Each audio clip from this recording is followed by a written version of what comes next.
你好，欢迎收看《新闻面对面》，我是谢仲。来，一看为你介绍今天要请到的特别来宾，中右边第一位台北市议员许淑华，小五哥大家好，资深媒体人陈敏凤，大家好，资深媒体人康仁俊，大家好，右边为你邀请到立法委员叶元之，大家好，桃园市议员备少将于北辰将军，大家好，资深媒体人单佑之，大家好。好，那对国民党来讲，是不是屋漏偏逢连夜雨，行船又遇对头风呢？因为本来寄望两席，可能好歹你攻我31，那我好歹也对你2席吧。本来讲说6席2席不管差不多，那看起来把吴思瑶这一席，因为今天中选会还记得吗？因为要换领衔人嘛，然后所有的同意书送出去以后，今天中选会最后核完，当然是地方选委会送上去，因为同意书的内容呢，那个份数包括有700多份，他说不在原来的第一阶提议书的里面，内容这些不管什么原因，所以看起来换领衔人这件事情恐怕胎死腹中。那对于这整件事情，对国民党来讲，在这整个3月来风满楼的时候，是不是另外一重的打击？不过这件事情，包括翁小玲委员，包括黄昌主席都有说话，让你听一下。来，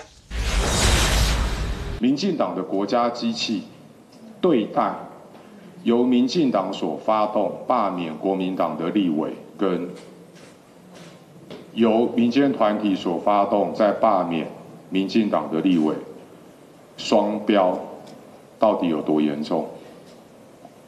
这一种国家机器的滥用，以及中选会在基本的中立性上面都没有办法维持。中选会太过分了，这个到底是哪一些同意书是不合格的？我觉得他就要全部公开啦，不然的话我真的觉得无法取信于民哦。我觉得这个时候其实这个罢团应该要提行政救济。来，任俊，其实国民党本来还是有寄望，像赵少康好像那时候讲说，他觉得罢吴思瑶这一席，恐怕是国民党最有希望的这一席。是，那看起来不管是双吴这些，可是如果今天来看，那罢吴思瑶这一席，因为领先人没得换，他也是张克进啊，张克进现在根本找不到啊，所以现在看翁小玲的意思，他就讲说，哎，不是6月7号不是才截止吗？是，那你好歹让这些罢团补个件嘛。不是啦，我觉得相关的规定有白纸黑字在那里啦。那这个翁委员的法律见解跟他很多的这个法律上面该怎么去解读哦，我觉得就让他开心好了啊。反正现在立委最大啊。但我其实觉得今天就是呈现一场闹剧了。第一个，刚刚黄国昌的那个说法很清楚，由民进党发动罢免国民党的立委，跟由民间团体发动罢免民进党的立委他立刻切开。那这个其实跟这个绿营的人讲法就不太一样，因为绿营讲说我发动罢免蓝委的也是民间团体啊，那不没关系，因为黄国昌那个叫做政治语言，因为这两个不管谁发动的，对黄国昌来讲都没差，可是对国民党来讲差很大。为什么？今天大家可以看到这个函哦，因为这个今天早上的媒体报道就在士林北投区原先要罢免吴思瑶的这个团体，因为他们面对到就是领衔人张克进他不玩了嘛，所以他必须要有一个被捕领衔人的这个所谓的提议人的同意书。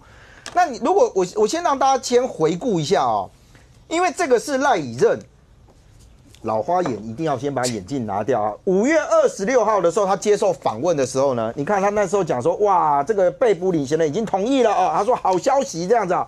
那在这个报道里面，事实上他提到了一件事情，他说他那时候不是用那个鲑鱼回游的计划吗？本来4000多份，而且你看我先一个一个讲清楚哦。赖以任说他手上拥有第一阶段送出去的4000多份提议人的那个影本，他是不是先挑出2000份？那一天我还在那边质疑说，你这么厉害，有办法4000这样拆一半，觉得这边的会投，这边的不会回。我们曾经质疑过，国民党有位好朋友坐在那个位置，不要点名人家，他当时怎么说？他说：“好吧，我就只好帮以任说出来了，因为以任他不想讲的，他后续会有动作，另外还有1000多份再送出去。”他说不然就会被于将军下个礼拜拿出来追。是，不然又说听到于将军讲的，就钟佩君讲的，好不好？我帮你们讲，你们大家为什么现在讲起来都不愿意讲名字？昨天讲林俊宪也不愿意讲，今天讲钟佩君也不愿意讲。看我们这个节目的观众都知道是谁。对，这是钟佩君那天坐在这里讲的。不是，因为我老实讲啊，为什么不提钟佩君的名？因为很简单，他不是当事者对，我们就追当事人就好嘛。好，那其他帮忙辩护，不管是基于这个情谊啊，还是基于什么理由，我就觉得老实讲啊，我觉得我就不去上纲的。反正就是这边好，国民党代表。对，钟佩君比到叶元之啊，然后不是他讲的，不是他讲。可是拿来我给各位看报道的这一段啊。这一段事实上，他赖以任讲得很清楚啊！你看报道中说，他说呢，送出了总共2400份同意书，而且第一阶段888好，来这个团队已经尽可能将这些人找出来，都是本人亲签或本人签完送回来。然后他说什么？绝对真实，他也愿意承担一切责任。这是当时报道所讲的，不是只有报道这样啊。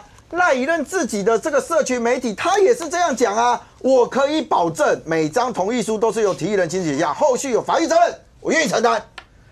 在这个阶段有没有法律责任？老实讲，我不知道啦。这个可能大律师哦，因为反正这个后面这个由他们再去处理啊。可是赖以任今天面对到的这个状况，其实是这一个。为什么？因为中选会呢这边有个函，其中有一个重要关键是，他跟这个赖以任他们要提出的这个被捕领衔人的部分哦，由台北市呢这个市选委会这个第3点的部分，市选委会将查报的结果报到中选会去了。所以查核是由谁查核？是由北市选委会。这里面查核呢说你送出来这个人数里面反正 anyway， 非属原提议人的人数就有700个人。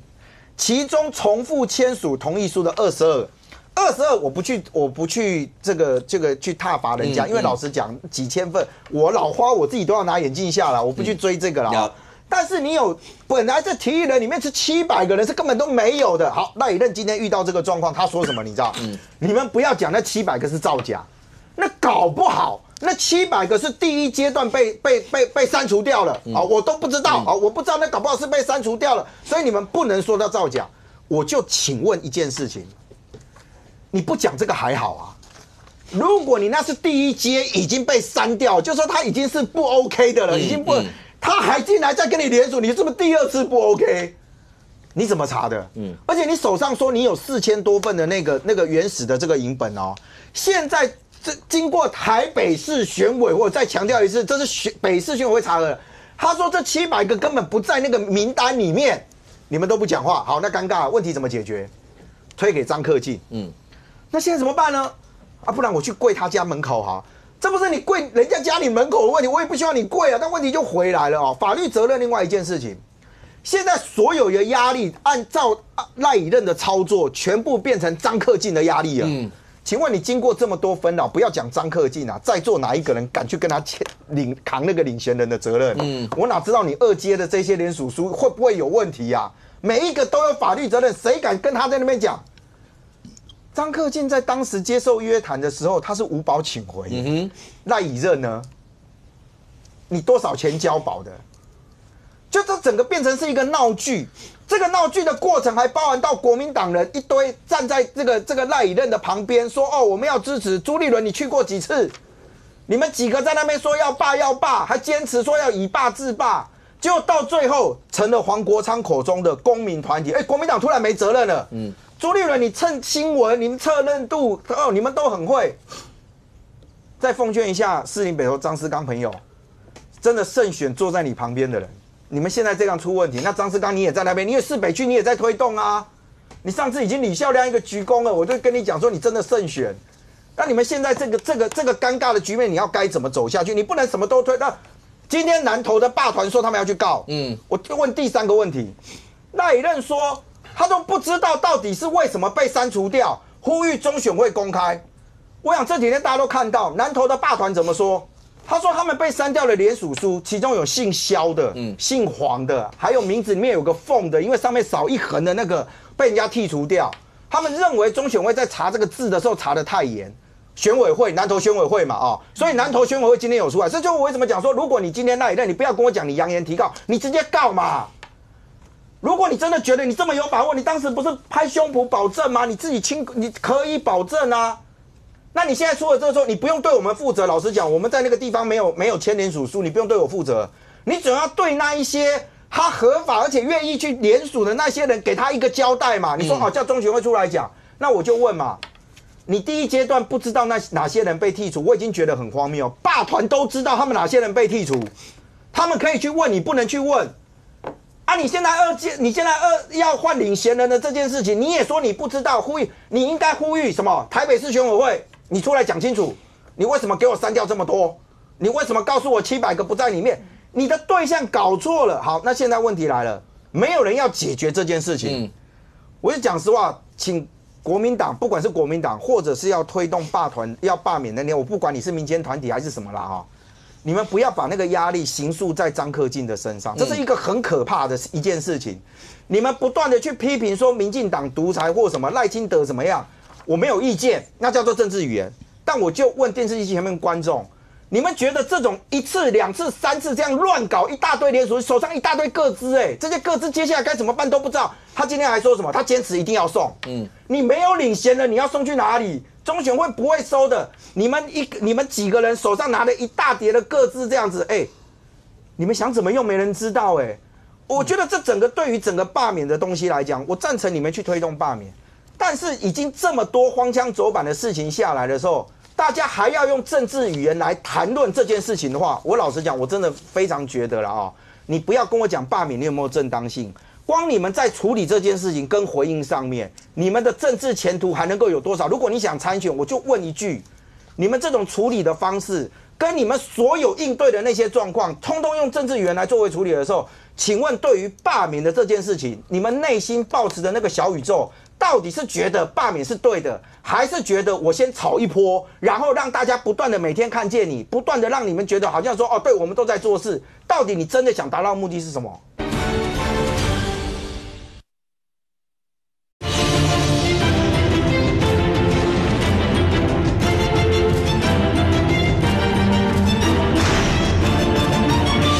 然后让大家不断的每天看见你，不断的让你们觉得好像说对，我们都在做事，到底你真的想达到的目的是什么？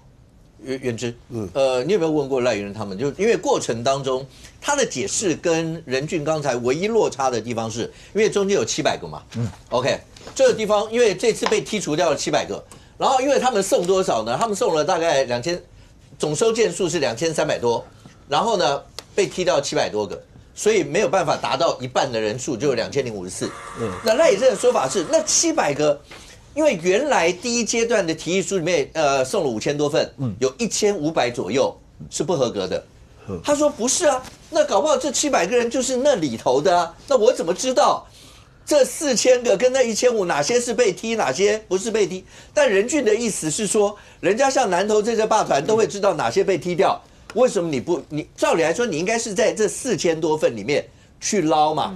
那去想办法去凑多一点，这是第一个。第二个，国民党从前面第一阶段的19比0、20几比0、30几比0，所以后来才会以罢制罢所有的这些。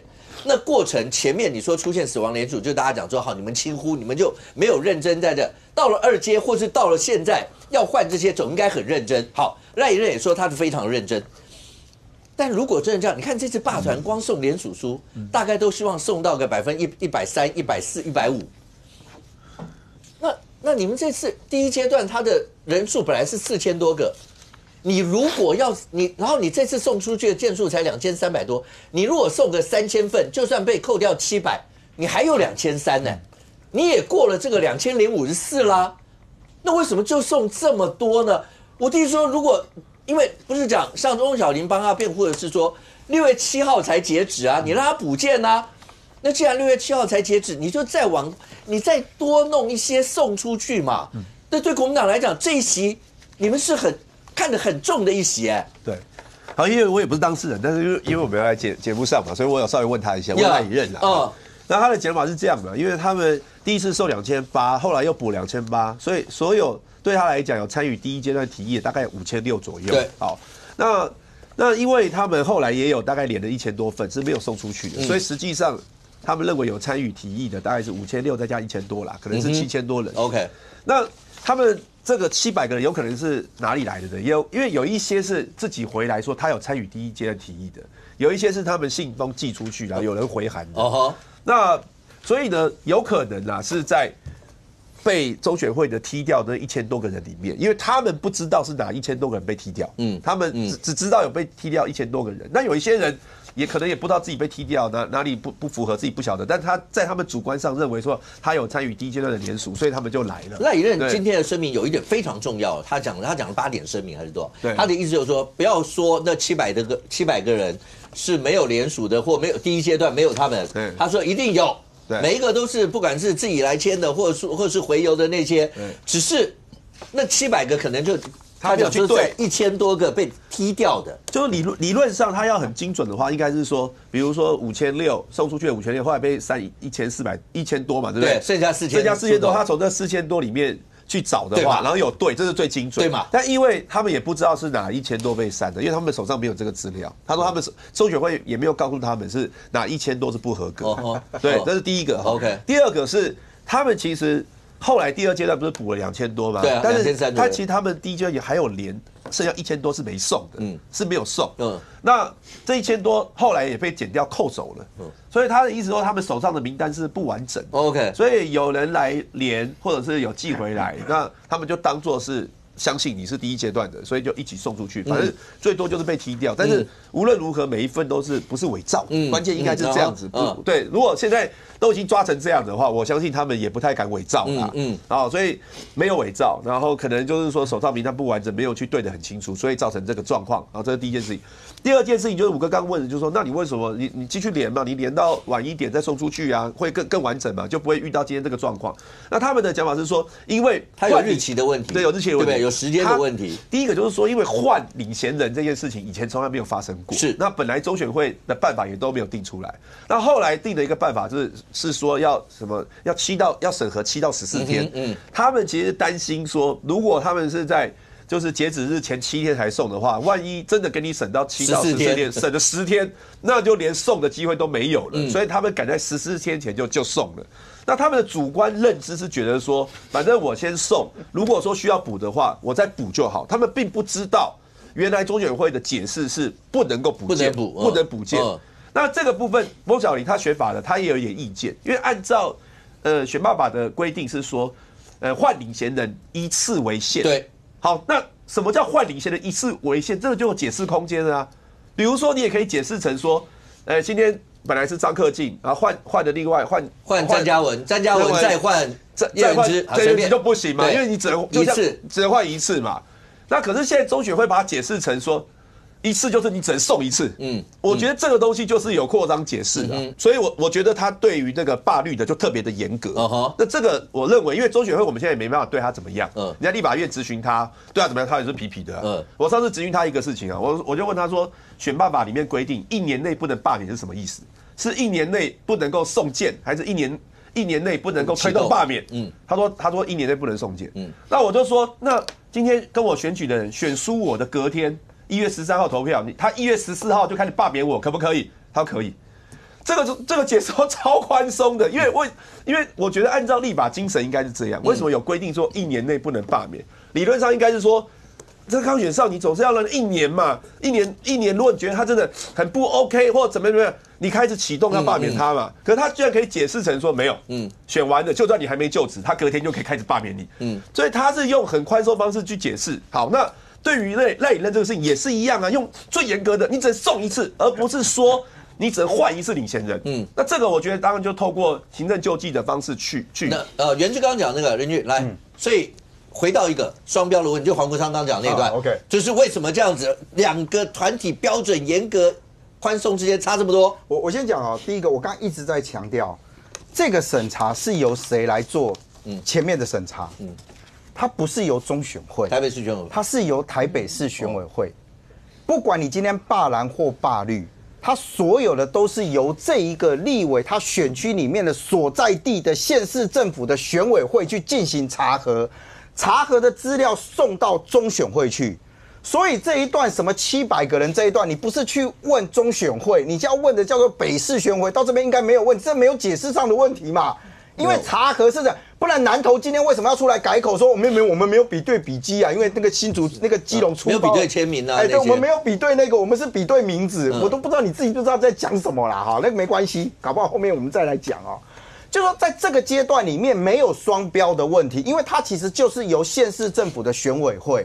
第二个，我赞成刚刚元之讲的啊，就说如果你今天大家同样都是不 OK 的状态，结果进到中选会让你解释的时候，变成你中选会，不对哦，他可以哦，不好意思哦，你什么一次为限没有哦，他可以2次，你一次你可以讲到双标。现在真实呈现的状况，就像我们在解释法律上面嘛，五个大律师法条是这样写，我们讲说啊，对啦，立法精神这个有一些学理是这样，但实务上也有人这样认为，他有不同的解释方式，看你怎么去采纳嘛。多数大概就实务见解，大概是怎么样？这个法律专业在那边，我们不要在这边搞事哦。可是他实质的问题是，当所有人在看整个大罢免的事件，大罢免不是只有绿罢蓝啊，也有蓝罢绿啊。那一些由不管是你们要指控说由民进党发动的，或者是由公民团体发动的那些罢蓝委的，有没有人像你们这一区里面荒腔走板到这种程度嘛？如果他有同样说我今天也不合格，什么需要到中选会解释，然后中选会解释说不对哦，他可以你不行，你骂双标我绝对没有意见，不用你骂我都帮你骂。可是问题是民间现在在看到这整件事情是。别人的罢团对于被扣掉1份、2份、3份，他很计较，说你给我进入实时审查嘛。你说他今天剔除掉了分数，罢团可以那边的罢团可以跟你讲说，我们发现了他们其实对这几个字，他们其实都有疑问，而且字迹潦草。人家具体说到连县市选委会都出来要解释说没有跟字迹潦草无关。人家可以做到这样，你们的罢团不是，你们的罢团说被删掉，我不知道啊，到了后来我不知道，我什么都不知道，然后就是你们双标。我觉得这件事情你要双标要有一个依据，来自于是你不能够漫无目的，你对他比较松，你对我比较严。那请问你怎么认为他比较松？人家没有送到中选会需要解释的那一段，他在县市政府那一段他就过关了嘛。我觉得任俊跟刚刚讲的也是有道理的哈，就是说之前因为在作业上面有一些问题嘛，所以陷入这个困境嘛。那我们现在讲说遇到了嘛，他现在就遇到领衔人，以前也没有说领衔人忽然间不干的嘛状况嘛，他就遇到了嘛。那遇到大家就想说，那这个法律上怎么完备，程序怎么合乎正义嘛？那我觉得法律就是如果立法精神，然后大家有疑虑，当然就是以对人民有利的方向去解释嘛。那今天换一次为限到底是什么？如果对人民有利，就是你要让人民可以行使这个民权啊，这是民进党最喜欢讲的啊。我们在立法院要修法，他说你们只要一修法就是没收民权啊，没收罢免权啊，谁怕罢免啊？那按照同样的标准跟逻辑，一次为限，为什么？你不是说是解释成说不能一直换领衔人，而是你把它解释成只能送一次届呢？你这样的解释是最严格的那最严格你不就是也是没收民权怕罢免吗？我觉得这个标准是一样的，所以这个任俊哥讲的有道理。我们前面确实罢团它有一些状况，可是现在已经进入到这个阶段，我觉得针对这个部分的讨论，我觉得中选会的解释是比较不合理。来说啊，直接问一下，第一个，你有没有看到黄国昌主席讲的他的词里面，刚才任俊有大概重复一下。讲的是民进党要去罢蓝委，然后是双标。那刚才元智也有字里行间的意思，就是行政单位就是用这样讲白一点，赖清德政府就是从头到尾就是在用双标搞国民党他们，我有没有误解？差不多了，差不多 OK， 他们就这样讲什么了？好啦，我来解释一下啦，我再拿这张给大家看。这个是台北市选委会的查询单，因为我们现在2阶通过以后，现在就会寄查询单给民众，到底这个是不是你本人签的名？请问一下，这个是不是台北市选委会在做调查？同样的道理，当时第1阶段的名单、第2阶段的名单也是台北市选委会去确认的嘛，所以我觉得这个部分你一直在讲说中央，那你中央一定是地方选委会查清楚以后送上来，中央再去做审核嘛。所以我觉得这个部分要去凹我会认为说会觉得那是在硬凹了哈。另外呢，我觉得是这样的啊，我觉得赖以任他们这一件事情我觉得后来被剔除那个700多位没有参与联署的第1阶段没有参与联署这些事情包括呢换名字只能换一次哈，领先人只能换一次这些事情，我觉得他们这些，我觉得你们这些年轻人很辛苦啦，因为没有人在带领他们。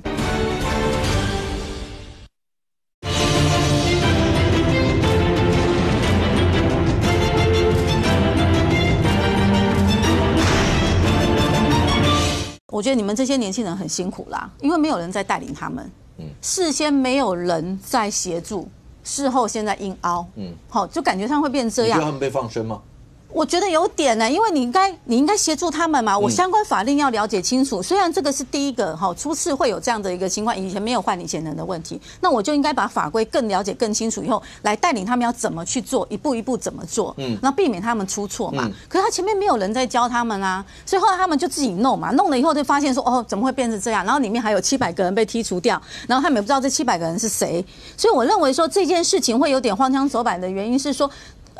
整个的法制过程当中如果大家都是用事后，然后再去看，然后再去凹这些过程的话，我觉得一般理性的民众他是听不下去了。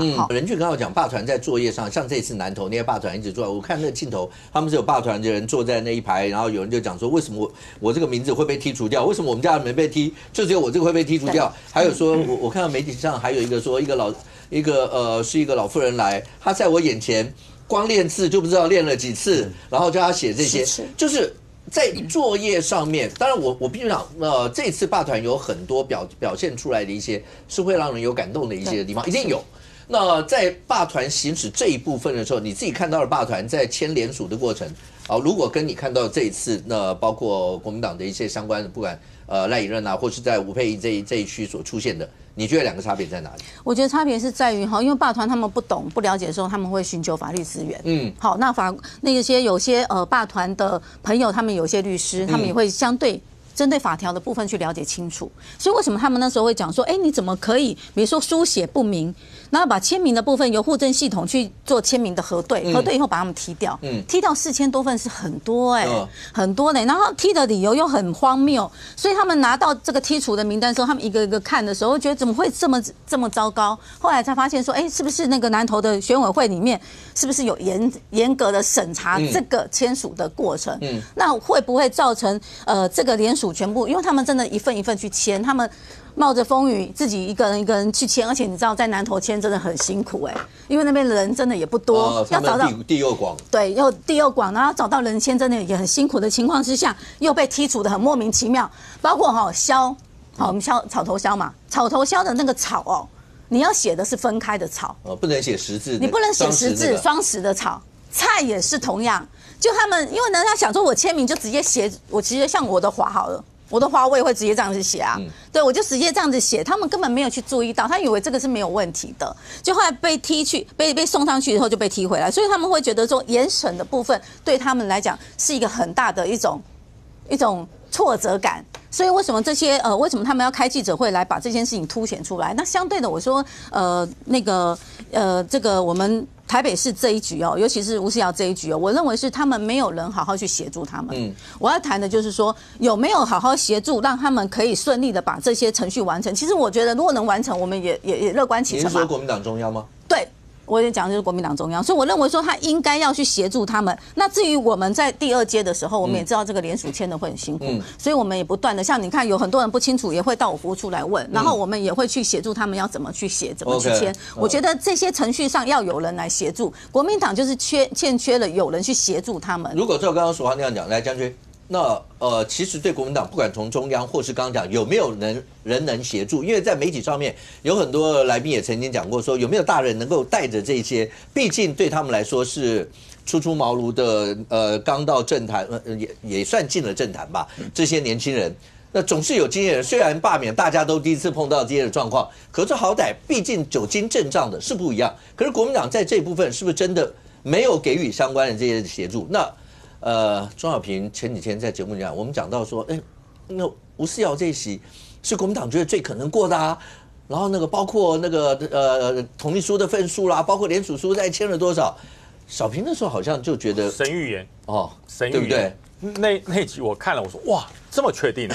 他不是说不会啊，他说这个有点危险，不是他是说不属实，就是说赖以任说已经 OK 了，送上去了，也超过那个标准了，小平的意思是说，我认为这个不属实，这是他说的为什么说不属实？我要告诉大家，为什么叫鲑鱼回游？就是有特定对象就是我一定要是鲑鱼，我今天希望回来这2055份一定要是鲑鱼，不是鲑鱼不行，你不能拿无锅鱼来混鲑鱼啊，一定要是在第1阶段里面，这里面的对啊，提议人的嘛，就是那个叫提议人，一定要是提议人。不是提议人，就算同一选区不行，因为他要罢免的对象叫张克进，所以一定要是。所以鲑鱼回来多少不知道，所以重要评论就是说，你不要把吴郭瑜也拿回来，那吴郭瑜回来不算，果然出现了722条啊，对，那个不行用嘛，那个不能用。那么我讲哈，还有一点大家们觉得很奇怪，台北市选委会到了中选会，中选会回复那个公文不是回给赖以任的，赖以任不是他去寄的吗？对啊，对，他去寄的吗？也是他在开记者会啊，也是他拍胸脯说没有问题，一定 OK， 我负全责。那为什么回复的是一位林某某呢？这提案人就是要提案把这个张克进换掉的这个人，居然是林某某。OK， 为什么不是赖某某？我觉得怪我觉得非常怪因为第一个赖以任是召集人，那你花了这么多精神去发动这件事情，最后是林某某然后要换成了你现在被捕领人叫做卢某某。对啊，那请问赖以任到底是什么角色？他是召集人对不对？他就是每天都很着急的那个人，对他每天都很着急我急啊，我急啊。因为这个可以回应一下啦，因为他因为涉及不到4个月，所以他并没有参与，他没有这个联署，所以他是用那个有资格的一个林某某的身份去送，是那个林某某去送。对，那你不觉得很怪吗？那不觉得很怪？他花了这么大力量在这一区，他又没有住在这里，他的设计也没有设在这个地方，他为什么不去他设计的那一区呢？所以我就很怪，而且最主要是我要跟大家讲所有的罢免团体。包含像赖以任，他这么用心，他说前一个晚上都没睡嘛，整天都没有睡。那你应该是很有信心，因为按照任俊刚 po 那个 po 文，他讲他是很有信心，这一定会过。当你这么有信心的时候，被北市选委会退回来，你不怄吗？你怄的方式不是说我不排除提告，你怄的方式有电话嘛，有协商空间，请我哪几份没过？那700多份可不可以给我看一看？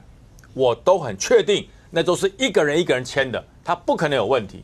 你要很确定嘛，我来看，那这叫有信心。可是我觉得赖以任的回复是好像有点担心我不排除提告，这就是我们不会停止，我们继续联署，第2阶段不会停，这叫打乌贼战因为你没有把前面张克进的这个问题解决，你后面联署的再多也是白脸嘛。将军，你刚刚讲说，当他们讲说联署还要继续往下走的时候，因为现在看起来换被捕领衔人，这个最起码就目前的数字来看是不可能了。对，所以只有2条路嘛，只有1条路，就是张克进愿意回头。对，那另外1条路就是死路嘛，就是没有，就结案嘛，对不对？结案掉了。那他们现在这样做法，可是他告诉你联署还要继续往下走，意思就是第一个，我联署往下走，我当然寄望张克进还能回头。要不然就是我联署继续往下走，当我份数也已经超过你本来应该要有的10%，甚或我也到120%、130%，但你中选会你们就是不让我过，这在某种程度回头对内宣传的时候会不会比较有利？你们看吧，就是赖清德中选会，他就是不让我过，我明明联署数也这么多了，他就是不让我过，那你敢不敢送？一样送。对，这就是我说看你收把我驳回或把我对无所谓。所以我说你敢不敢送？如果说今天你按照这种，我就算无名也顶天立地，我就算你没有领衔人换不了，可是我告诉你，我就完成了这么多。那你每一份上万份要经得起考验2万多份你里面不能再出现有疑义有问题的那是风险。所以还是说你已经完成了，就堆这么高，然后开个记者会说我已经完成了，可是我的领衔人没办法换，所以我不能送，那就叫做样子。这是2个不同的态度。OK， 如果你今天真的完成了，我就完全按照正式，我就去送。然后中选会说，那你的领衔人呢？没有不收，不行，你一定要收，你要帮我完成检验，这些都是真的，我要给所有人一个交代，这叫代种如果你不敢送，只是堆起来开个记者会，那叫做政治效应。你要对党内宣示我很有决心，所以你觉得他会怎么做呢？我觉得他如果他现在不去找林佩祥，对，所以你看他有焦虑吗？没有啊，这叫做这条路走不通，我换条路。罢免吴思瑶罢免不成，我直接去帮忙林佩祥。我看来我是不太适合搞罢免，我来搞反罢免好了。他立刻转跑道，然后站在这边不忘了在酸吴思瑶。他说什么？你知道？他说吴思瑶委员，你有没有胆识像林佩祥一样站在路边举着牌子接受民意的考验？他说这才叫做真的有胆识。听起来很有道理我要告诉大家一件事：立法委员或是民意代表站在街头只有一个时间点。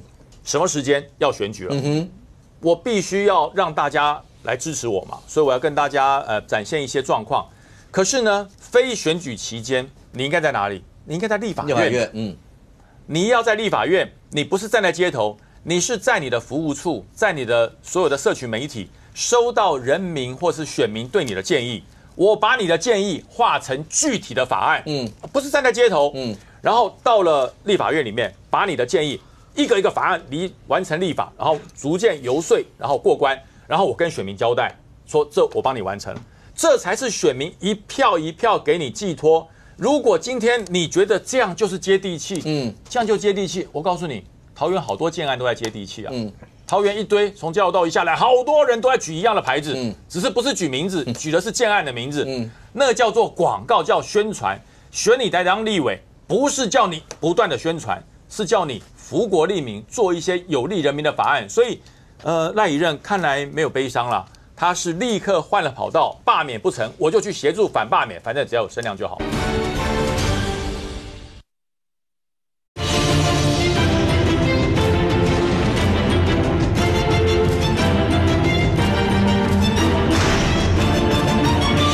所以，赖以任看来没有悲伤了，他是立刻换了跑道，罢免不成，我就去协助反罢免，反正只要有声量就好。不是，米凤，看起来现在对国民党全村的希望就在李孝亮身上了。对啊，吴思瑶这席是不是可以说几乎走不下去了？就拜拜啦。那李孝亮，你说这一席走得下去吗？从我们开始讲6000份到今天是8000份，那你觉得这样可以？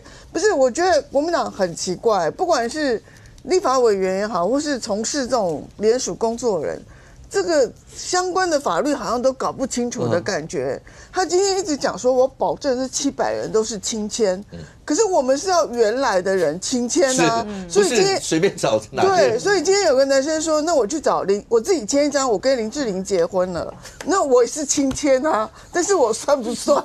林志玲没有签啊。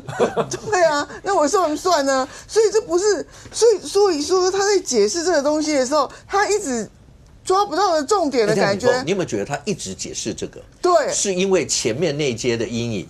对，就他的意思说，你们不要再告诉我，好像这又是跟死亡联署一样，或是没有这些人乱签出来的。他保证一定是有这些人来签。对啊，那只是跟中选会可能在被中选会删掉的那1000多份里面，这些人不是出现在合格那时间。你看他一直重点在解释这个。对，他现在就是怕说哦，人家说你死亡对超死亡名册或怎样，可是你讲的另外一个重点也不是重点啊，也不对啊。那整党的那个法律概念都不晓得是谁教的啊，然后都是很奇怪，都不遵守法律，然后只要我凹不过去，我就说是中选会的迫害，或是可是这明明是台北市选委会弄的嘛，所以说我觉得就是说你们这个跟霸团比起来，我不能说国民党的年轻人不优秀，只是说你们在从事这种联署活动的时候，是不是太轻忽了相关法令的这个调查，或者说你们对于也许说你家里没大人来教导你们，可是家里面如果像翁小玲那种大人教也教不会，那主要就是说你党中央根本没有一个负责任的人，或是我相信台北市议员那一区的议员，如果有人愿意出来整理的话，像钟小平就点出问题了。我直接讲，那个钟小平当初罢 Freddy 的时候，他的那些不管是提议人，包括联署，你也是都过的，到第3阶了。对，所以他们是有人在这一区玩过的。对，所以说为什么国民党有经验的人不愿意出来帮忙这个东西？所以这个党的问题就是很严重的问题，就是遇到事情党中央不管，然后呢，懂的人呢，因为这个排除异己的因素，所以就把它排除在外了。然后年轻人自己搞呢，法律也弄不清楚。然后今天呢被排除了以后，他又凹另外一个理由，那整个党的法律就回勾勾。然后大家人家觉得说，这个党的法律教育是从哪里学回来的？不知道在搞什么东西。好，那现在全部的希望又寄托给另外一个李孝亮。李孝亮很苦李孝亮他从跟他妈妈吵架，然后被党主席遗弃，然后被党主席报完之后，6000份增加了8000份，增加了2000份到8000份。对，6000份到8000份，增加了2000份。那这样子，这个东西2000份恐怕我不晓得有没有议员联署，恐怕他自己摆摊子，还是他自己的团队。这一定没有议员联署吧？对啊，加议员联署进去这么久，给我多2000份。对，那就表明他们还是要做人吗？然后呢，李孝亮这样一个年轻人，刚入党4个月，他要担任党主席的工作，就去协调那一区的议员的纷争。这个恐怕连黄旅还有朱立伦都摆平不了的事情，他自己要去摆平。哇，我觉得你们国民党真是对年轻人太好了。这个从来就是我最近在看那个民国初年革命的那个剧，我就觉得你们就赋予他这种重担啊，把这个革命的重担都赋予给他。可是我们现在是什么时代了？我们法律有规定得很清楚，你们有议员、有组织，然后有经验的人，有学法律的人，法律团的人为什么没有出来？为什么没有来指导这些人？然后党工为什么没有动员起来做联署？这些事情，然后出事以后，让年轻人那边乱凹。我跟你讲，你不要小看这个影响，你知道吗？很多人就看不下去，你们这些人乱凹，我错就错。你第一阶段抄死人名册没有道歉，凹到底。现在呢，连是不是原来的鲑鱼或是什么鱼，你们也要凹。然后你还跟我，你也是布拉鲍鱼，然后你还跟我凹那是鲑鱼，布拉鲍跟那个。布拉鱼跟那个鲑鱼差不多，布拉鱼很小啊，跟鲑鱼，你可以举大一点的鱼，你拿布拉鱼跟鲑鱼。我要讲的是差别嘛，对不对？反差。对啊，反差那么大，你也跟我讲，然后我朋友就说，哦，那我是可以签一张跟林志颖结婚呢，那我有亲签，算不算数？那不是很好笑吗？所以我觉得今天这个国民党真的闹的真的笑话真的是够了，谁来帮忙啊？真的。可是我真的觉得，南投那一局哦，我觉得他们真的很可怜呢。我觉得就像我考试对不对？我每一题我其实都有写，而且我认真写，我也都把它写得很完整，那也写得很对。可是抄上去以后，老师说不行，你这个字哦歪了，不可以，你这个哦不行哦，你因为你这个字离太潦草，我看不懂，这个不行。然后那个剔除的理由都很荒谬的时候，你知道这些小朋友会哭真的会大哭因为我觉得不要去伤害年轻人的心。我觉得台湾选举民主制度建立着这样子，就是让公民更认真的去参与。当他们认真参与的时候，我们用泼冷水的方式，甚至呢用这种态度去轻蔑的态度去扼杀他们的权益的时候，你知道这样子只会让霸团更有信心，在3阶的部分一定要好好认真的去把这些不是人罢免掉。我觉得当然你说不管哪一个阵营的年轻人有这样热情，愿意投入政坛，或是愿意在政治方面一些的事物，大家愿意参与，对台湾来讲都是好事，都需要鼓励。但这过程你看到不同的一些状况，或者就讲，你看赖以任这一席，当要进2阶，包括张克进说那时候说不见或什么时候，中间过程是有一些国民党的。包括像赵少康啊，或者什么他们那些人，还有到那现场去，就希望大家来联署啦，什么什么都有啊。只是后来到最后结果，所以大家一直在讲说，哦，这一区会不会是比较可能？到最后出来还是这样。然后有人就跟他讲说，要不要很认真的国民党要去想，还要以霸制霸吗？31比0或比1或比2，那个数字1跟0跟2之间。面子跟里子到底哪个比较重要？干脆回头反霸算，就是你尽全力拱住你自己。国民党现在需要改换这个思维了吗？我是一直不看好护霸这件事情但我必须要讲，今天这个事情的重点不在于你剔除多少分，是在于所谓的一次为限。在今天之前，有人认为那个法律解释是只能送一次吗？律师，你原本是这样想吗？你说这个一次为限吗？对啊，我等一下告诉你。好，我等一下告诉你，因为那个其实是有一个解释但是就是说，选罢法里面不管是1阶、2阶都有补件，都有补件的规定。好，那这第一次的时候，这个地方变成没有补件的规定。我认为这个在一般的想法上是不对的。我不相信说大家原本都认为这个法令就是这个样子。好。那虽然我认为他不会过，但是我不认为他应该被这样踢。好，结果怎么样是一回事，对，但是过程的对待性，因为我原本就不看好北投这个联署，那我觉得中选会这样的解释是过头的，因为1阶、2阶通通可以补件，为什么到了换领衔人的时候，突然之间跟你讲说不可以补件？因为你没有任何规定告诉我说是不可以补件的。那以你原本法条来讲，看起来是要可以补的。好，我要讲说赖以任这个状况为什么会不看好？第一个就是说，当然你原本就应该你原本送的件数的确就不太够。其实我也不看好他后面的联署啦。我觉得就是说看起来那个能量是不足的。那这中间包括两件事情，就是第一个就是说，你看到民进党的状况是全部都投入，好，全部都投入，包括议员要下去收联署书，包括现在我讲一次的话，到现在如果大家有去看立法案直播的话，现在民进党不管什么法案，好，每个立委上去最后一定都是一句大罢免大成功，好，不管那个法案是什么样子，最后都一句大罢免，我让人听了都快昏倒了，我说这是什么问政素质啊？好，没有关系，但是问题是人家是全部投入了。你回过来讲国民党的状况，第一个，你31个立委被罢，所以今天绝对不会有人出来讲说大罢免大成功，他绝对不会跟你讲说，你们应该要去联署罢免吴思瑶，因为我自己在被罢。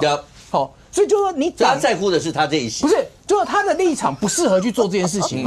我的立场不适合做，我认为己所不欲勿施于人，我觉得你们是恶霸我怎么可能跟你讲说你们应该去罢免的？所以他没有办法全党一致的去投入，就最起码在立委这个层级他是没办法做到这件事情的。那比如说。像议员，你也不可能去帮大安文山的联署嘛，有我得蒙羞嘛，对不对？我真的去帮他联署，我会不会都可以？我有去呢。不是，我是说你可能会去帮忙站台，但是你得去签嘛，好，你不可能说大安文山我认真签出来，签的比大安文山还多，立本科林嘛。所以就是说，实际上来讲，就是说你在议员这个层级上面，你没办法像民进党做到那样。再一个就是说，其实你已经知道赖以任很辛苦了，可是你党中央并没有实际的投入嘛。好，当然这中间也跟你们的党工被压了一堆，被收了一堆，恐怕那些东西有困难。但是你回过来讲，好，台北市党部没有党工，你党中央有吧？对不对？要不然就党中央他去接手，你其实也没看到嘛。所以就变成说，我今天回过头来问说，所谓的要罢免吴思瑶，要罢免吴佩益，到底是不是国民党的策略的政策？好的策略，其实也说不清楚好，大家都知道国民党都知道蓝军在做，但是党中央有说这件事非要做成不可吗？没有嘛？还是说做不成要怎样？是啊，朱立伦曾经有讲过要做 KPI 啦，但是后来就没有下文嘛，对。因为如果讲 KPI 的话，那时候是不是也讲说，像中正万华那几个议员，是不是每个人要连5000啊，还是什么？不是嘛？就他曾经讲过嘛，问题你就是完全没有落实嘛，你没有看到说，像民进党是每个议员的服务处都在签得票数的1/3，不是到底有没有到那个另外一回事，但是反正每个都在收都在签嘛，那你看到说国民党的看起来就是。你不像是全党投入的样子啊！或是您讲这，我们再往下讲，已经不是单纯这一块，是包括钟小平在节目里面抱怨过很多次说，那党中央3令5申讲，现在就是打仗嘛，那所有的党籍的，包括民意代表不可以跟，包括吴佩，讲白了就是吴佩益的，不能够跟他有最近大家看到的，就是地表最强里长，感觉上好像是帮吴佩益，然后社会有其他的里长也在这样。那钟小平在节目里面讲过800次，他讲说，这时候不是应该大家泾渭分明吗？不是应该大家就是各自为各自阵营？如果再这样下去的话，党中央看起来根本毫无能力去阻止这件事啊！不是啊，就是现在状况就一人一把号嘛。比如说，你看国民党中央好像说是这样，但是议员是另外一回事，钟小平又是另外一回事，好不好？钟小平又是他其实跟党中央也不同调，跟其他议员也不同调，他是另外一回事，他完全不能代表国民党。那所以说你这个状况的时候，你要怎么去达成？你如果党中央真的觉得这件事情这么重要是重要的话，那你应该有一个策略，但实际上你看不到嘛。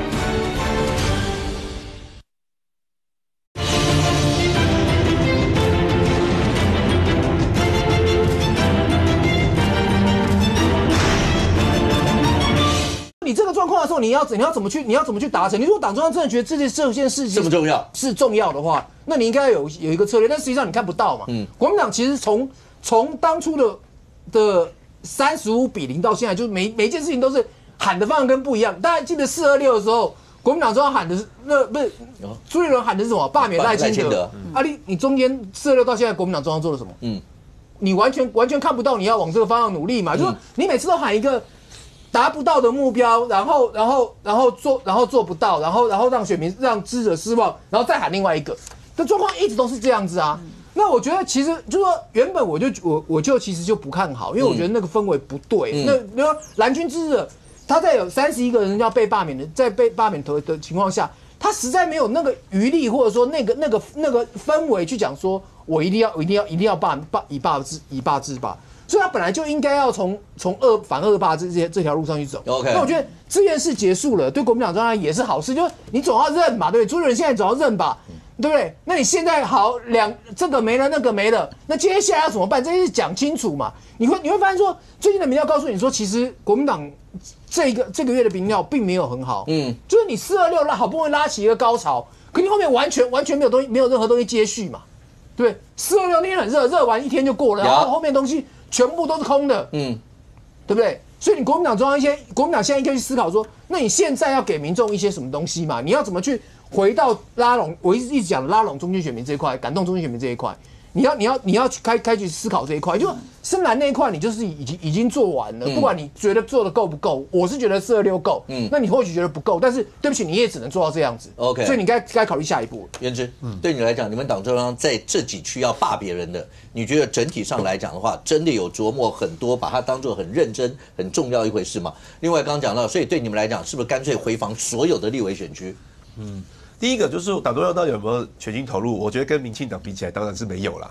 因为比如说以我那区来讲，民进党的议员是疯狂的弄我啊，每个的开说明会的说明会啊，联署的联署啊，连卓荣泰行政院长卓荣泰都来我们这边骂过我行政院长大家可以想象行政院长。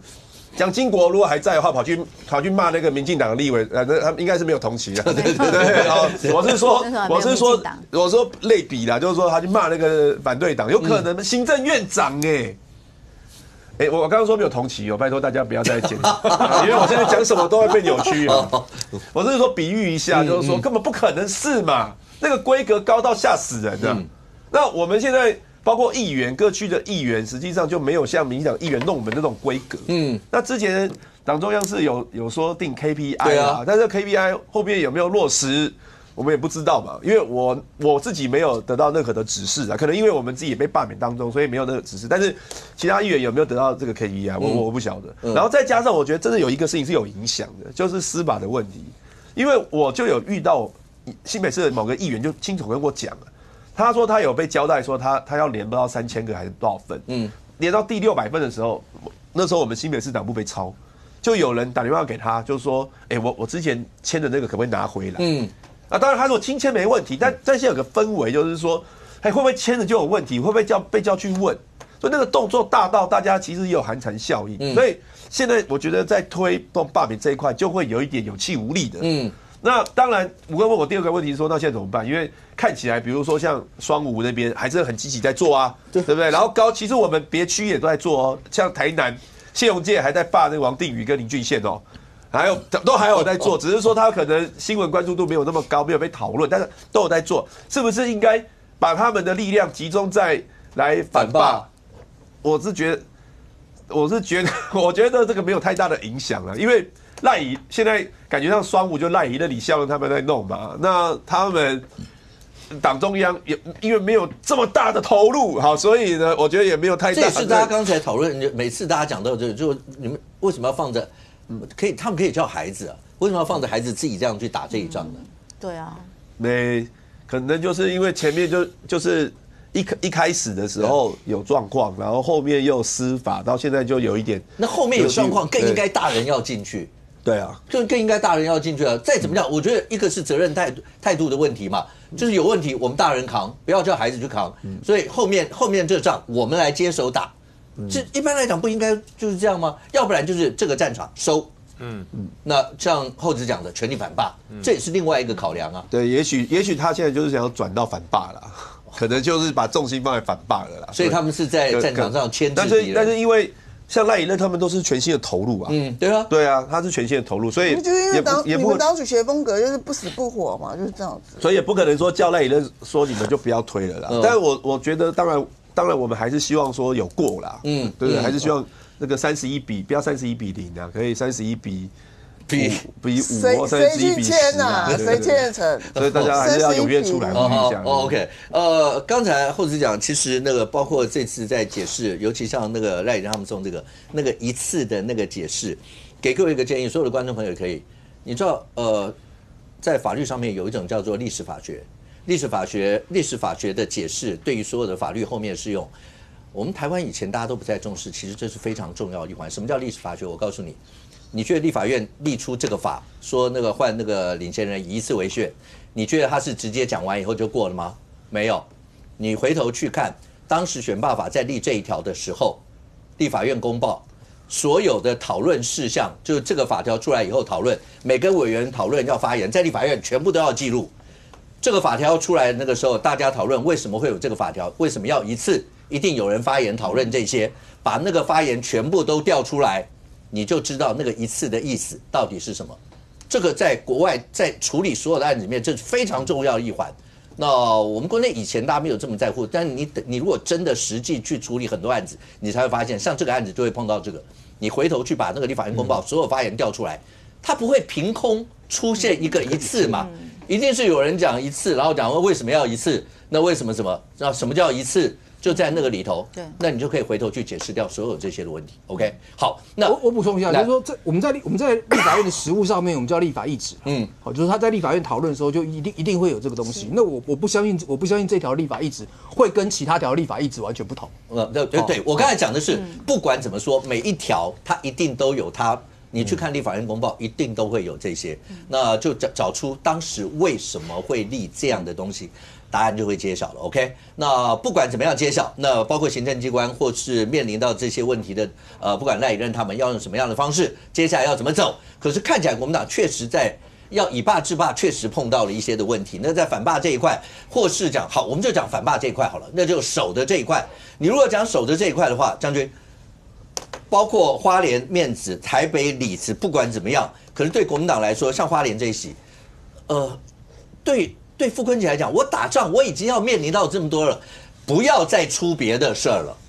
文化局这次的事情，然后也是升压，也是什么，然后包括大家讲傅昆萁要去送车，要去什么，所有这些对傅昆萁来讲，真的有点雪上加哦。今天然后那个他的夫人徐正惠县长，然后又有民调出来，他的民调又往下降，也就是所有这些对他们来说，到底该怎么样面对？远见的民调，徐榛蔚是跟去年相比，分数掉最多。所有的乡镇市，你觉得这跟罢免这次所有的氛围是不是有关系？有关，因为其实你说一个县市的整个政治的生态，还有它发生的一些跟全县全市有关的事情，绝对有影响。所以你看掉很多的还有谁？还有那个台中市市长卢秀燕也掉很多啊，他也是面临到他选区里面这么多个国民党籍立委被罢免，桃园也掉很多，桃园掉了好像至少4%以上，然后卢秀燕掉8%以上，然后徐榛蔚掉了是已经不是个位数了，那这表示说整个区域的政治氛围会影响到你市长，对于人民对于你的信任，这一定会影响到。那可是这件事情对傅昆萁来讲，它就叫做双重影响。所以为什么徐榛蔚掉这么多？因为他们那一区唯一的立委被罢免2阶段联署过关是谁？是他先生。这我相信花莲人没有人不知道嘛。那你说卢秀燕那只是他子弟兵嘛？那张善政那6个人也只是他的同党同志而已。蒋万安这5个人跟蒋万安也没有任何亲属关系嘛。可是徐榛蔚不一样，那是他先生。甚至我要告诉大家，徐榛蔚有没有以傅昆萁为荣？我相信有。我相信有。为什么我要这样讲？各位，这是徐榛蔚县长跟傅昆萁去参加了一个新人的集团结婚，这里面的文字间每一个字你自己看。榛蔚与傅昆萁委员为31对的新人做见证，见证新人们在人生旅途上牵起彼此的手，从此相依相守，祝福大家百年好合，早生贵子。今年也是集团结婚的第35届，县府准备了55寸4K 的电视作为成家礼，期盼这些幸福回忆在荧幕上一遍遍的播放，让爱的力量在家庭中延续。花莲县长徐榛蔚，这些里面都很明白的一件事，徐榛蔚是以先生为荣的。我相信每一个太太，除非你的先生对你不好，否则对先生一定是我唯一的光荣。徐榛蔚也是如此。但是当傅昆萁遇到状况的时候，一样会影响到徐榛蔚县长的所谓的支持度。大家可以看这个也是，这是傅昆萁在跑地方农民节的时候上台讲的话。各位，他讲的话，如果大家有听过的话，他讲的话很接地气哦。我们让明年的补助更多，好不好？下面好补多少？补多少？补到大家有感为止，好不好？好，那补多少就一直补，再加补，拼命补。各位，这国库不是你家，好不好？今天不是说今天要提供个礼物傅昆萁个人要提供礼物，今年是提供这个脚踏车1台，那明年提供机车好不好？不好，我们提供汽车好不好？我们提供游览车，不是这样嘛？因为这个钱不是你出的，是国家公帑，所以他已经用这种方式在开支票，在让人民对他有感，甚至他在游览车上不是也讲了吗？各位你知道吗？这个花莲的人没有台南市的人多，可是我们的补助多很多，所以我们要拿更多，好不好？各位，下面有阿北在讲，说我又拿不到，重点来了，我又拿不到，你争取到了很多的补助，你要让市民有感，你要让县民有感。当你无感的时候，县民就会把这些力量全部反噬给你的政治家庭。所以我说徐榛蔚会被影响，我觉得跟傅昆萁有严重的关系。否则我没有记错的话，徐榛蔚以前好像都是5星级的县长，这次一下掉到分数退步，最佳退步奖。那你说徐榛蔚做了什么？我觉得他没有做什么。可是现在花莲县政府叫做屋漏偏逢连夜雨，花莲县政府有多少官员发生了问题？从副县长、秘书长，然后到民政局长，然后环保局长，这次是文化局长，而且所涉的案件不只是伪造文书，都是跟所谓的贪污或是这个职务上有涉嫌图利的有关系的罪。这些事情你想看，对徐榛蔚来讲，他是县长哦。你刚刚前面讲从副县长、环保啦这些市长那水泥的。那个水泥那个，然后英党出来那个，是，对，可是那个案子他们没有被，没有，可是对于整个政治的氛围，就是大家就认为说，你看你们的县府里面怎么会这样？怎么会有副县长，会有秘书长，会有环保局长这样子去跟人家谈事情？对，跟水泥公司开采来讲，福安矿业嘛，去讲这么重的话。然后这一次呢，更印证了一件，他的文化局长是直接已经现在准备要开羁押庭了，对，已经要开羁押庭了。那你认为这个文化局长对于现任的徐榛蔚县长来讲，那个影响可大了？为什么呢？一个局长1个月领多少钱？大概10万多块钱，大概10万出头。他的存款里面居然将近1000万，他会不会家世本来就好？或是他当局长以前在高科技公司或者什么？不知道。如果这样，就不是财产来源不明。就是如果说你的户头里好多钱。然后你说你当县里面的这个文化局长，你怎么领这么多钱？没有啊，我家就有钱啊。我以前科技老总啊，我投资赚了很多钱。对，交代清楚就不是来源不明，会变成财产来源不明，就是你交代不清楚嘛。所以他现在又有被办那个财产来源不明。对，正在追这一点。所以说为什么要开羁押庭？要讲清楚。OK。而且呢，大家知道吗？他的很多的用钱有很多争议啦，就是说你用公款付罚单，我的车开太快付罚单。或是用公款去健身，那还有更离谱的，你知道？用公款去驱鬼啊，去抓鬼啊！这个文化局现在蛮可怕的，晚上鬼影幢幢，所以为了局里面所有同仁的安全，所以我要找天师来抓鬼。各位，这种公费耶！那你认为这些事情离不离谱？你认为这些事情县长知不知道？如果你文化局闹鬼，县长会不知道？抓鬼也不要用公帑，好不好？抓鬼自己去求个心安，白天不做亏心事。晚上何怕鬼敲门？所以我才说这些荒唐的事情，对于傅昆萁、对于徐榛蔚有没有伤害？我告诉大家，杂志所调出的年度县长的满意度已经告诉大家。OK， 来我们休息一下，广告以后马上回来。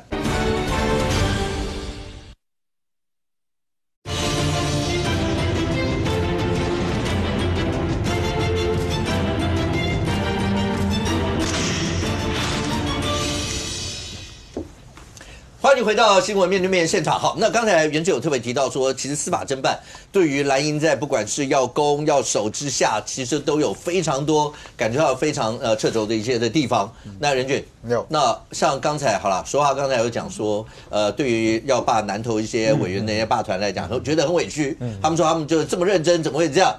那现在除了中选会说要行政调查嘛，对不对？但另外一方面，因为有人去告了，是。所以南投地检也讲说，他们要分案调查，而且会非常认真的来查相关的这些事情。而这整件事情，你刚刚讲到那个签名跟比对姓名，那个差别在哪里？我想今天大家有看到新闻那因为是他这个南投县选委会，我印象中是副总干事嘛，也是他的民政处处长，叫做黄志聪嘛那我先讲就一般来讲，我才不相信是那个处长或那个副总干事自己下去查核嘛，当然，一定是下面的查核。那面对到纷争的时候，我现在都用常理来讲。请问他会自己编出一段说，哎，我就为什么把它删掉？因为我这样丢出去，我觉得这几份嘛不会嘛，他一定有个理由。那理由谁给他？一定有幕僚写给他，跟他说今天删除的理由是这样。我这样讲合理吧？合理。我们看到很多什么县市警察、什么局长、派出所受访的时候，前面看的那个自报要讲，因为你要讲清楚嘛，哈。那问题就回来了。原先南投县选委会在被问到，就是说这些为什么剔除掉的时候，他们其实讲得很细耶。包含到他们去比对户政系统上面那个电子签名，发现笔迹不对，就那个写法不一样，就予以剔除。他讲了一大堆，结果现在突然发现到说，哎，等一下，基隆之前不是有个也是这样搞吗？去把人家那个花莲啊，花莲不是也是这样搞啊？基隆那个也去给人家比对名册啊，或干嘛的？哎，对，那个是要被法办的。我南投县选委会突然醒了，你知道吗？他突然跑出来说啊，不是，我们不是比对那个电子签名档，我们是去比对资料，对不对？看那姓名符合不合理？我先讲哦，就是说公部门的回应，大家都会可以理解，就是说他那个稿子绝对不会凭空想出来，一定是有人告状，因为他讲的太细节了。你如果就讲说哦，我们依照规定办理，它就是不符合，我觉得你还有一个模糊的空间。你没有，你讲的很细啊，你们去比对签名，把那个档就是说弄出来，然后什么字迹潦草不足以辨识或干嘛，结果后来大家又讲了，哎，等一下啊，你第一个电子去给人家拿电子档来比对，已经第一个不 OK，第二个是字迹的那个部分啊。霸团他们现在讲就是说，我们每一个人的书写习惯。我今天你因为他们那个罢免的那个栏位里面哦，它有些东西是必须要有正楷啊，就是比如说罢免的资料啊，或者要有正楷。那唯独有一个签名栏的那个，不是前面你可以用印的嘛？只有唯独签名栏的那个部分是你必须要用亲笔手写。好，那请问，以前有个节目叫《每日一字》啊。然后那个时间要播的时候，噔，那个音乐就上了啊，大家就知道有个书法老师就开始一笔一画的写。结果我们现在在台湾社会里面，哪一个是按照那个工整的那个字笔在写？签名最可贵之处，不是每一个人他在签名的时候，他其实这是我亲签的，所以我签名的时候会有我的方式。哎，我们刑事局在做笔迹鉴定的时候，不就鉴定这些吗？结果你说不行，你跟标准字不一样，我就把你给删掉。合不合理？霸团现在质疑啊。如果你今天说哦，也不是说你们什么笔迹怎么样，因为中选会有对这件做过解释嘛。就你亲签的那个部分，不是说什么哦，我这不对。你当然你画个圆圈圈，画个叉叉叉，这个真的太过分了。那如果你也足以辨识，那你跟我讲说你判定他不合格的理由在哪？康仁俊今天这个字今天签这样，明天签这样，你有没有去问过康仁俊说啊，这个笔迹是不是你的？还是你今天足用你的肉眼，用你的常识去判断？我觉得他这个笔迹不一样。OK， 那我就问嘛，那你拿什么比对？你又讲不出来。所以为什么霸团他要去告？为什么霸团他要去告？因为很简单嘛，你没有办法。如果我前面资料都对，你只因为我签名的这件事情，你告诉我他不 OK， 你的说服力能有多少？同样的标准啊。赖以任那一区，我也赞成他去这样据理力争啊。如果你知道你被剔除掉的是哪一些，只可惜你告诉大家你不知道嘛。就如果你只知道，我赞成你同样标准去，不要说都双标。可是问题就回来的是，现在的状况对于霸团来讲，因为这也牵扯到这些份数如果剔掉，他必须要补件。OK。那霸团在这一次，我讲就是在媒体前面形塑的形象是，刚刚主持人也提到，他一字排开，大家坐在那，他明白的告诉你说这一份是这样，这一份是这样，那你觉得他那几份是怎么捞出来的？他没有跟他的选委会 double check 说，哎，那你今天删除我哪一些？所以同样的作业，我赞成刚刚元之讲的那一段话，就说因为有很多东西是史上第一次，那我也问。这一些霸团何尝不是第一次？他不是每天在靠罢免讨生活嘛？那为什么人家在不管是前面的前置作业，或者中间遇到问题，甚至到事后的处理方式，他可以用他的这个标准做出来，去说服社会大众？那你这一边你不行哎。明凤，我们讲说这一次其实刚开始的时候一定没有人想到，结果都会区是这一次整个罢免风潮的重灾区。对，台北、新北。桃园、台中，刚讲到说，其实过程当中，如果国民党第3阶段的时候，这些县市首长一定会跟要面临罢免的委员会是连成一线，然后再加上在下面包括有很多的议员，大家一起，然后才能够有可能守得住他们这些席次。但现在看起来，今天从民调上面来看，国民党台北、桃园跟台中的这几路诸侯的民调，多少都受到了一些影响。它相对来讲的话，因为这个是不是也是受了罢免这个风潮，所以对于整个在大罢免再往下，对他们来说，这些当然都是一些不利的数字啊。对啊，因为那个台北市长蒋万安也下滑了5.2嘛，那桃园市长张善政下滑4.8，那卢秀燕下滑了8.5，这算蛮多的。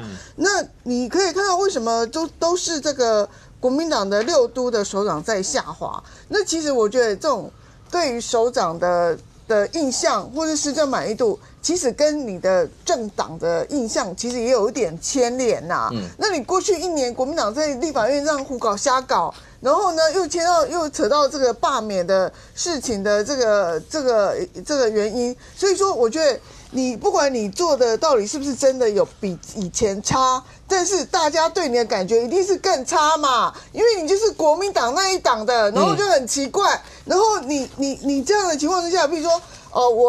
你现在卢秀燕在行政院会里面大谈说，你们不要删我的预算，可是民众都会回过头来问你说，删预算就是你们国民党的立法委员啊，那你为什么不叫你们的立法委员不要删预算？所以我觉得这个东西你这样子连接起来，就是一个共伴效应产生。你过去的国民党过去1年累积的形象下滑，现在跌到不行，现在已经比民众党还差。然后这次的民调已经有继续再跌到那种有实质统计意义的3%以上，那所以说你这样的形象造成了这段时间为什么你国民党会继续再跌？当然民进党也有跌，也有小跌，可是你会跌到有统计意义的这个跌法，你这阵子你到底做了什么事情，对不对？那你立法院不是变乖？我不能说乖孙子，也不能说乖儿子，就乖乖牌，就变乖了，就是大罢免吃白聘。那为什么还是这样？大家持续还是觉得你国民党一直都不行嘛？那你以前得到你司法的东西，你是不是在硬凹？那你像你这种联署，今天出来，每个年轻人，我们觉得年轻人应该是很诚实的、很开朗的，可是连年轻人都在硬凹的时候，大家对你国民党当然也很不好啊。那所以说，你看你这样加总起来的话，你就变三个首善之区，3个首都，这个算是很重要的地区，都是蓝军的立委都全垒打，都全垒打，而且这个比例都很高，除了新北比较低之外，你台北都是高于130的，130以上，130的，然后你台中那3个人也是高于130的，然后张善政也是不少高于130的立法委员嘛，所以说我请问一下，在这种情况之下，你本身的满意度已经下降了，然后呢，加上政党的形象的扣分，然后你又要花力气去救你这3个或是4个或是5个立委，你到底要花多少精力？这很难的。然后偏偏你的立委又很喜欢出风头，譬如说罗廷伟今天拉黄国昌，明天拉谢龙介，或是拉谁的，然后呢，已经要求你们都低调了，然后结果还是这么出风头。我们说讲话的内容会引起争议。对啊，那你就会再引起。那你像你台北市就很，我觉得台北市的市党部有在注意这件事情，他各区挂一个看板很大，反对罢免，就反对大罢免。下面不敢写说哪个立法委员，通写区党部，那它的作用是什么？就是隐藏各个立委的那个名字风头嘛。所以你看大家过去在立法院每次都叫很大声的那个人都不见了啊，巧芯很久也没见了，对，有没有想念他的人我也不知道。那所以说，但是你从台北市党部的做法，你就知道说他们在想的就是我整个党突然反对大罢免，然后呢，但是我减低个别立委的曝光度，那同样也是啊。那所以，那你未来这个3阶的时候，你这个文宣战也要一个部分，然后组织战这个市长的部分呢，占非常大的一个举足轻重的角色。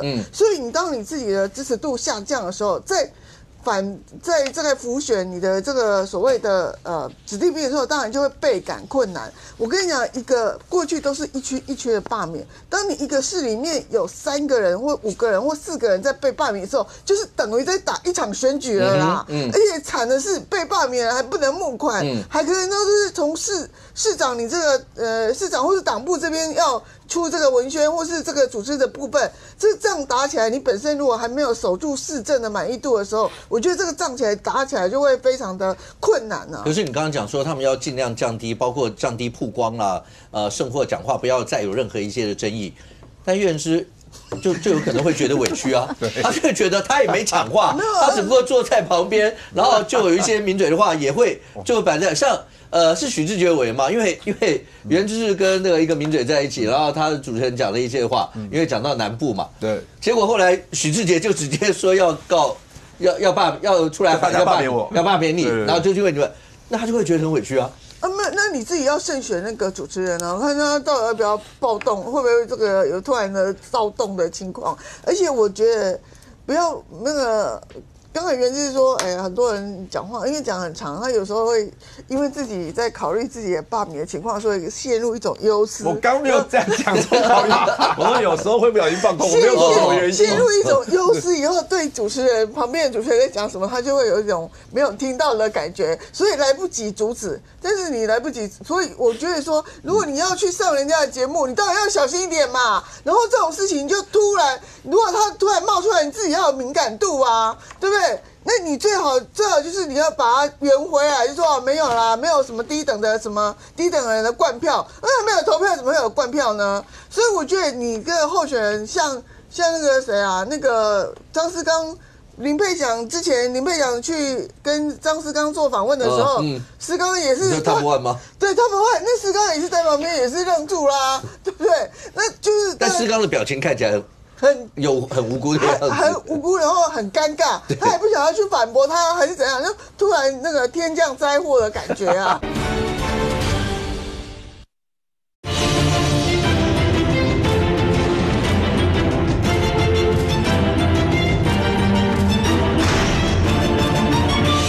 那你最好就是你要把它圆回来，就说没有啦，没有什么低等人的灌票，没有投票怎么会有灌票呢？所以我觉得你个候选人像那个谁啊，那个张思刚、林佩祥之前，林佩祥去跟张思刚做访问的时候，思刚也是他不换吗？对，他不换，那思刚也是在旁边也是愣住啦，对不对？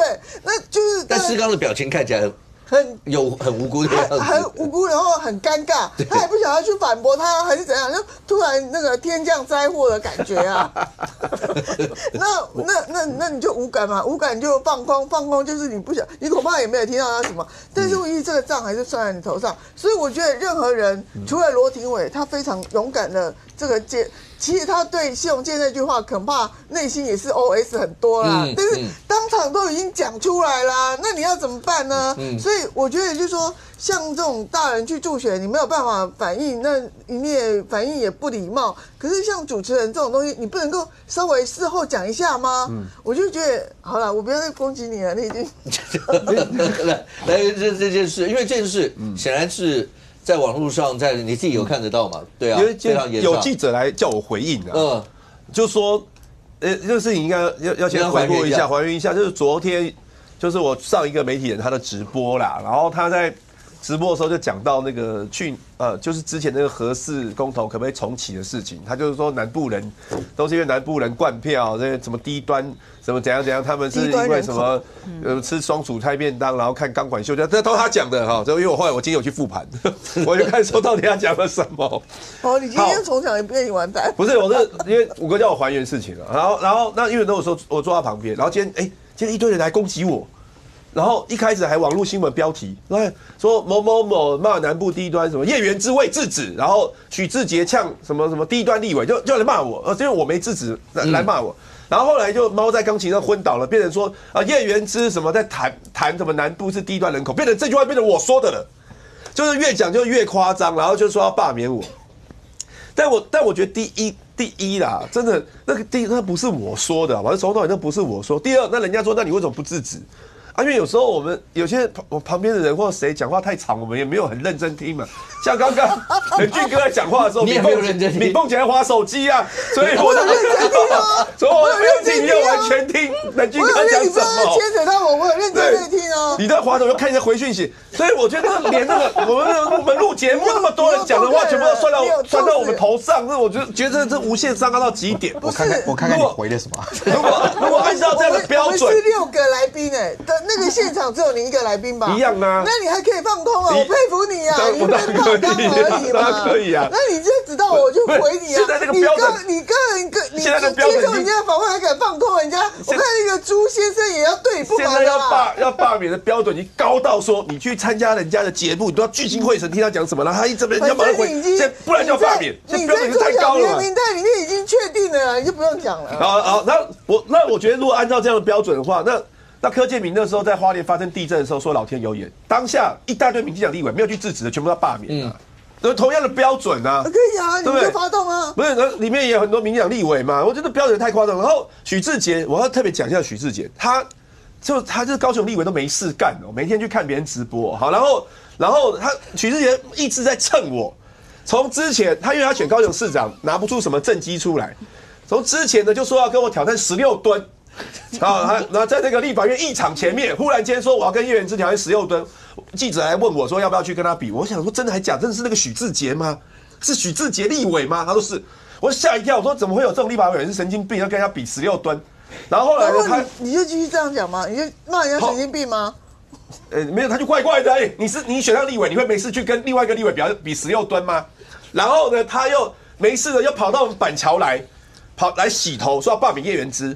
然后还被人家认成张宏禄，就被然后现在呢又在那边每天在那边找人家麻烦，这太闲了。你要选市长的拿政绩出来，你高雄的拿政绩出来，不要一直在那边蹭人家好不好？我是第1届的立委，然后你已经这么资深了，然后还一直蹭我，你会不会丢不丢脸？没有啦，他可能比较喜欢你啦，就这样啦，好不好？他可能对你比较有兴趣啦，就是这样。我觉得就是大家互相嘛。但是你是被罢免，像我没有要被罢免，我还不是被你们政客爽一天到晚攻击。我不是讲说台北市拿到的那个，因为我们现在财划法的关系，这个中央补助款的部分嘛，哈。那中央补助款，我那时候有讲啦。其实对我来讲，我是一个台北市议员，我当然希望台北市的这个补助款不要被减少嘛。那台北市民的所有的权利都要被保障，补助也要被保障，这是我的立场，没错。可是呢，你们却，我那时候只是讲说，这个删除预算事实上也是蓝白的关系嘛。当时如果要是中央蓝白立委不要就是一起合作，然后把预算删掉。你看中央总预算在去年8月的时候就已经宣告会拖延了，然后呢，在这个蓝白立委通过要删这个预算的时候，要求要删939亿的预算，结果呢，里面呢主计处核实的有303亿，然后扣掉呢939。扣掉303等于636，这636会造成预算的缺口啊，所以那时候大家一直在讲说636亿怎么处理啊？所以行政院在今年2月就提出了复议案，好说再次说明地方补助会受影响哦，所以呢要求他们不要这样子了，这样意气用事，我们好好静下来讲，结果就还是没有处理啊，还是删掉了，删掉了以后，接下来呢，现在呢？所有各县市政府的预算就会被影响了。OK， 那我那时候是想说，这样子被影响，我们赶快来补救嘛，要怎么处理嘛？我只不过讲说，这个少补助了，那我们应该赶快处理。就我就被蓝营的侧翼也一直对啊，我要回应就也一直被他们攻击说我在讲说台北市的预算少了这么一点点，说没有关系，在网络上大肆一直宣传，我没有要被罢免那我还是一直被攻击啊，所以我的意思是说，现在政治已经搞成有点太过于太极端的那种对立的情况之下，我认为啦，其实大家平心而论来看看。请问一下，徐小新现在在地方上面会比较低调了吗？因为刚才敏凤一直很想他，然后讲说最近你不是讲说最近都没有听到他讲一些话，有比较低调一些吗？其实没有比较低调啦，真的吗？因为那后来就是他现在应该要回防地方了吧？有他，所以刚刚好，现在目前他。比较多的就是很多宣传嘛，比如说帆布广告，现在公社广告也在跑嘛。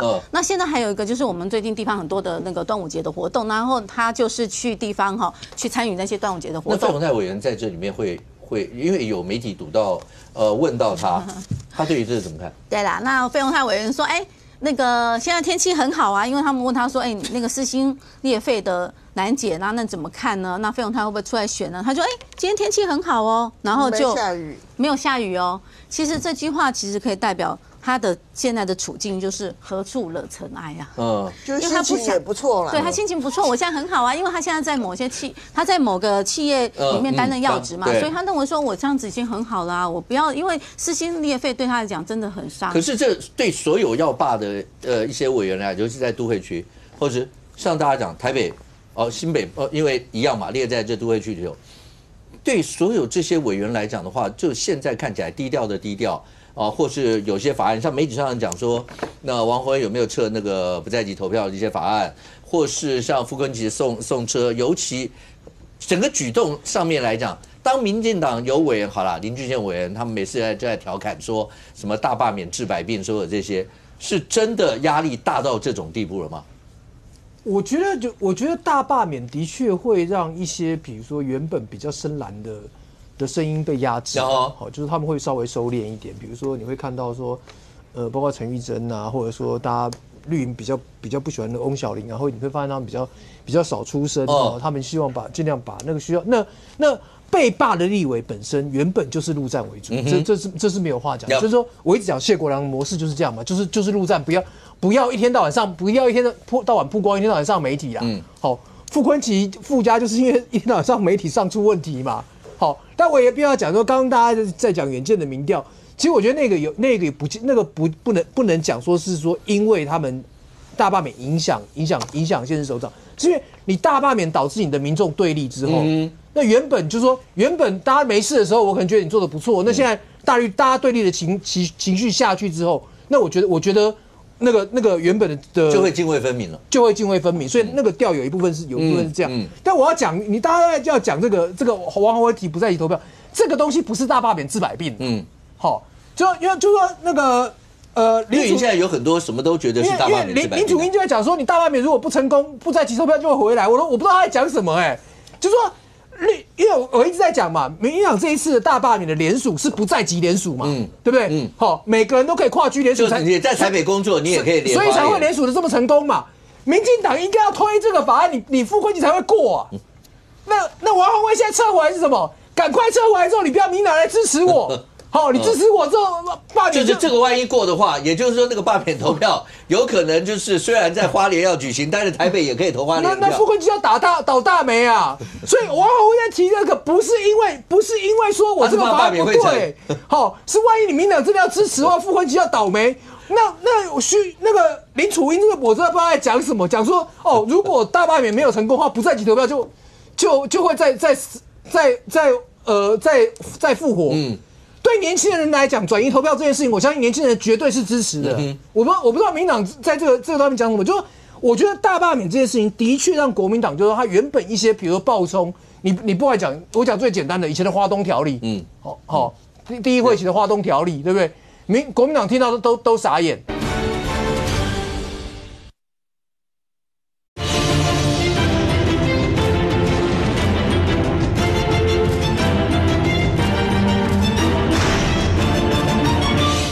万一你民进党真的要支持的话，傅昆萁要倒霉。那个林楚英这个我真的不知道在讲什么，讲说如果大罢免没有成功的话，不在籍投票就会再复活。对年轻人来讲，转移投票这件事情，我相信年轻人绝对是支持的。我不知道民进党在这个方面讲什么，就是我觉得大罢免这件事情的确让国民党，就是说他原本一些，比如说暴冲，你不来讲，我讲最简单的，以前的花东条例，第一会期的花东条例，对不对？国民党听到都傻眼。好，那种东西就不会再出现嘛。好，你的确是这样。然后只是问一下，所以最近包括解冻案，你会发现民党委员上来节目的时候，每个都讲说，最近解冻案顺到不行，然后国民党的委员都不去，这就是大罢免治百病的一环吗？解冻案是这样，解冻案的状况是说，原本民党拿这当相骂本嘛，所以行政院把解冻案都扣在手上，不送立法院嘛。那变成相骂本之后，就变成说国民党催你赶快送，国民党催你赶快送，然后行政院逼不得已就说，那我赶快送出来嘛。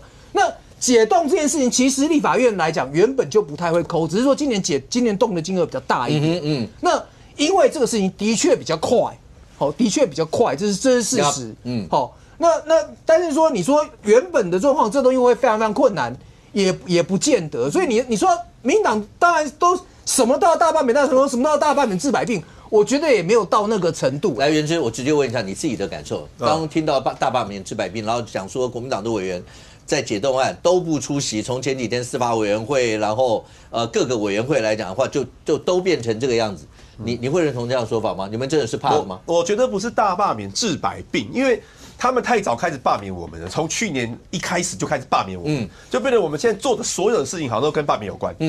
例如说好了，我一开始的时候，因为我要搬服务处，然后我后来花几个月找一下服务处，搬服务处，然后叶元之因为被罢免，所以才搬服务处。没有去找是需要时间去找嘛。然后譬如说，好，我平常我都在跑行程，像参加公祭或者是跑地方行程，我一路以来几年来我都是这样。然后他们以前没有注意我，现在注意我，就说你看叶元之就是被罢免之后才开始跑行程，什么事情都去跟罢免做连结。那解冻案这个东西，大家如果一般来讲，如果不是你提的解冻案，或者是你觉得行政机关已经给你的答复，你已经觉得满意的，本来就是你不去表达意见，这个在过去到现在都是这样的。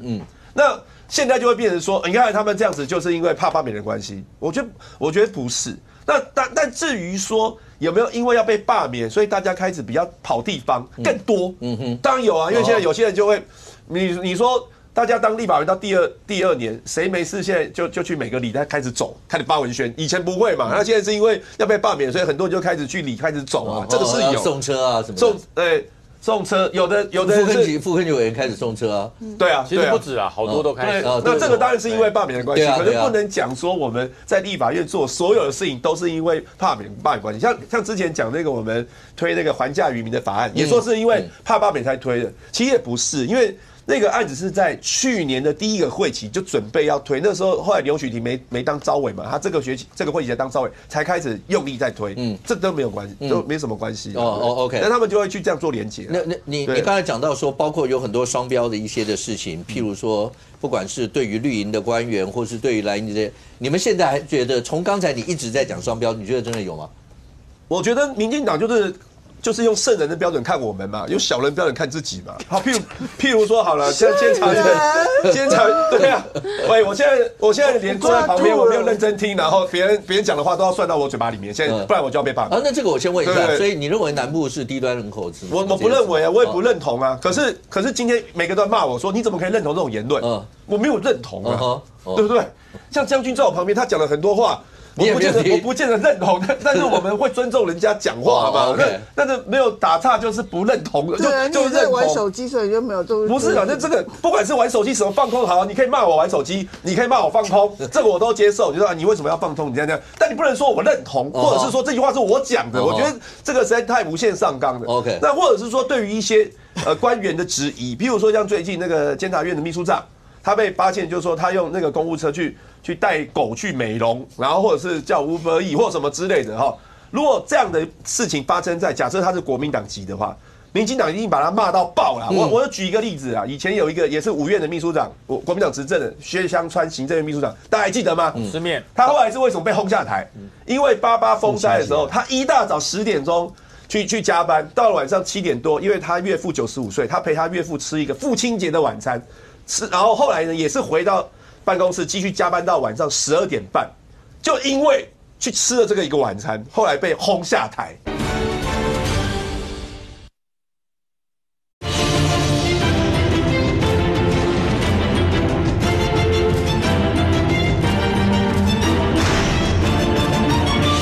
不管是玩手机什么放空好，你可以骂我玩手机，你可以骂我放空，这个我都接受。就说你为什么要放空？你这样，但你不能说我认同，或者是说这句话是我讲的。我觉得这个实在太无限上纲了。OK， 那或者是说对于一些官员的质疑，譬如说像最近那个监察院的秘书长，他被发现就是说他用那个公务车去带狗去美容，然后或者是叫 Uber Eats 或什么之类的哈。如果这样的事情发生在假设他是国民党籍的话。民进党一定把他骂到爆了。我就举一个例子啊，以前有一个也是5院的秘书长，国民党执政的薛湘川行政院秘书长，大家还记得吗？失面。他后来是为什么被轰下台？因为88风灾的时候，他一大早10点钟去加班，到了晚上7点多，因为他岳父95岁，他陪他岳父吃一个父亲节的晚餐，然后后来呢也是回到办公室继续加班到晚上12点半，就因为去吃了这个一个晚餐，后来被轰下台。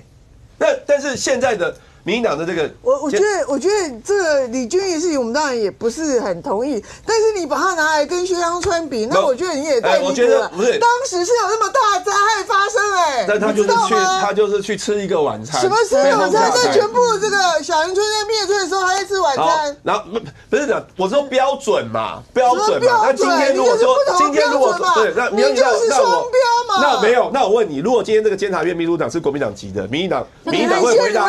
民进党会回？你现在没骂吗？我先讲双标问题，好不好？我是说，如果发生他是民党籍的，他是国民党籍的，那民进党会不会讲说没关系，他已经深切检讨会反省就没事了？应该不会吧？应该是也是一样吧？